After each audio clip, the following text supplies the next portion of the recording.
సర్వసాధారణంగా భార్యాభర్తల మధ్య గొడవ వచ్చినప్పుడు భర్త కానివ్వండి, భార్య కానివ్వండి, ఒకరితో ఒకరు ఇలా అనుకుంటారు, నువ్వు చచ్చిన రోజే నాకు మనశ్శాంతిగా ఉంటుంది అని ఇలా గొడవలాడుతూ ఉంటారు. కానీ ఒకవేళ భర్తకు ఆరోగ్యం బాగోలేకపోతే, ఆరోగ్యం బాగోలేని పరిస్థితుల్లో భర్తను హాస్పిటల్ ఐసీలో ఉంచితే భార్య తోడుగా ఉంటుంది. భర్త కొరకు ఎంతో ప్రయాసపడుతుంది.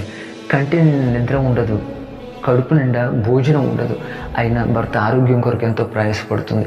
కానీ విచిత్రం ఏంటంటే, ఒకవేళ భార్యకు ఆరోగ్యం బాగోలేకపోతే భార్య పడినటువంటి ప్రయాసపడినట్లు ఈరోజు ఎంతమంది భర్తలు ప్రయాసపడుతున్నారు. భార్యకు ఆరోగ్యం బాగోలేదని ఎప్పుడైతే డాక్టర్ గారు చెప్తారో, డాక్టర్ గారు చెప్పిన వెంటనే నేనున్నాను, నేను జాగ్రత్తగా చూసుకుంటాను అని ఏ భర్త అయినా అన్నాడా?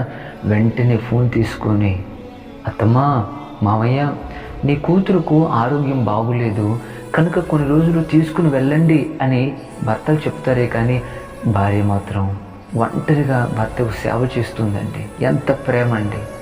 ఎందుకు ఇలా జరుగుతుందో మీరు కామెంట్ రూపంలో మీ అభిప్రాయాన్ని మాకు తెలియచేయగలరు. బైబిల్ చెప్తుంది, భర్తలారా మీ భార్యలను ప్రేమించండి.